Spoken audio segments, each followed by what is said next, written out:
Bonjour, je suis Mélina, rédactrice de Paillettes Magazine et aujourd'hui j'ai interviewé pour vous un directeur artistique et photographe. Bonjour à tous, donc je m'appelle Julien Soulier, je suis directeur artistique, photographe, designer et je suis passionné par l'univers de la mode, l'univers de l'art et du design depuis toujours. J'ai commencé mes études avec 3 ans de design graphique et ensuite j'ai fait un master en direction artistique, une première année en publicité et la deuxième année en audiovisuel. Alors j'ai un style qui est assez duel dans ma façon de travailler et dans ce que je propose visuellement. Euh, J'aime aussi bien l'univers très hyper minimaliste, hyper sleek. Et j'ai une autre partie qui aime ce qui est un peu plus différent et un peu plus agressif visuellement. Tout le temps, toujours dans une harmonie visuelle évidemment. Après j'aime beaucoup de manière générale les silhouettes et les visuels de Issey Miyake qui correspondent totalement à une partie de ce que je peux produire dans l'univers hyper minimaliste, avec des jeux de texture et de volume qui sont incroyables. J'ai notamment en tête un défilé de 1973, je crois, où on retrouve des super volumes avec des couleurs incroyables et qui sont hyper dynamiques. Mon quotidien en tant que directeur artistique dans une agence de communication et d'image dans le domaine de la mode est assez diversifié et très complet. Je travaille dans le domaine de la mode, de la beauté, de la parfumerie, avec notamment Viktor & Rolf, qui est une marque pour qui j'ai beaucoup travaillé. Mon expertise dans cette agence va de la réception d'un brief créatif jusqu'à la livraison de visuels pour une campagne. Et ça peut être hyper varié, ça peut être pour du print ou du digital.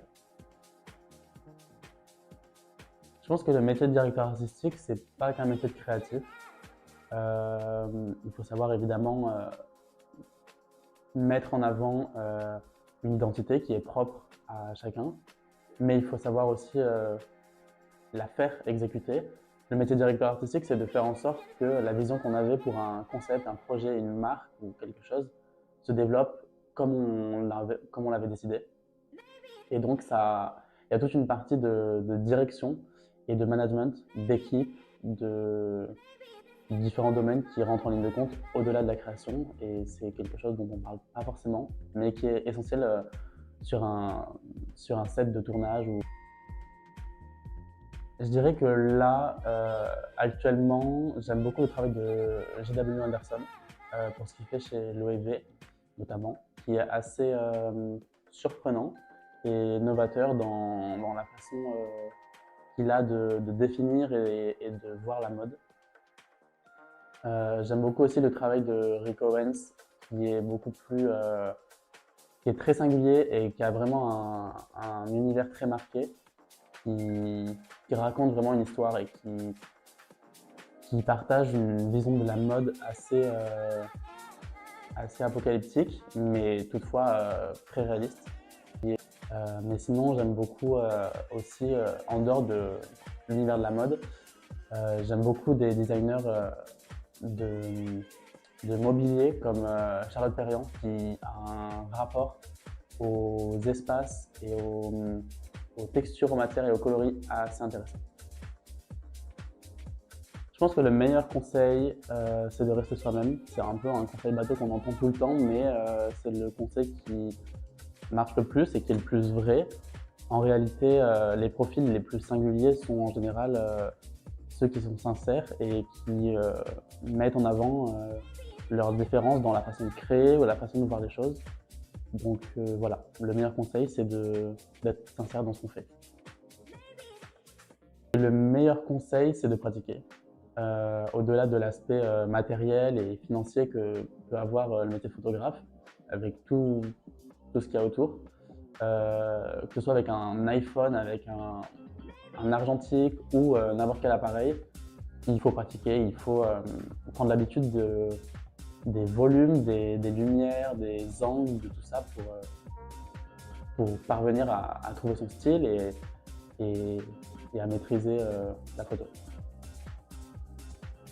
Pas avoir peur de se tromper, il ne faut pas avoir peur de ne pas faire le bon choix parce qu'il n'y a pas de bon choix, chaque parcours est hyper différent, unique.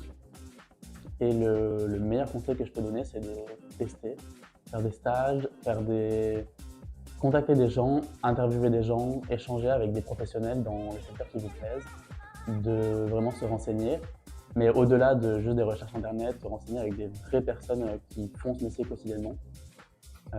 Et voilà, et d'essayer, c'est le meilleur moyen. Et si jamais vous faites des études dans un domaine et vous vous rendez compte que ça vous plaît pas, changez, il n'y a pas de souci. De toute façon, chaque expérience enrichit un parcours et le rend unique. Je pense que le domaine de la mode et de la direction artistique et plus globalement de l'art, en réalité, de la création, sont évidemment des milieux dans lesquels il y a beaucoup de challenges et pas beaucoup de place. Donc c'est un petit peu un défi pour tout le monde de trouver sa place et de s'imposer. Mais le problème dans la compétition, c'est que du coup, on se perd un peu. Et je pense que pour s'imposer en tant que directeur artistique, ou même s'imposer dans la mode ou dans tous les domaines, il faut rester soi-même. Et voilà. Merci beaucoup d'avoir écouté cette vidéo jusqu'au bout. N'hésitez pas à vous abonner et à faire un petit tour sur notre site paillettemagazine.com.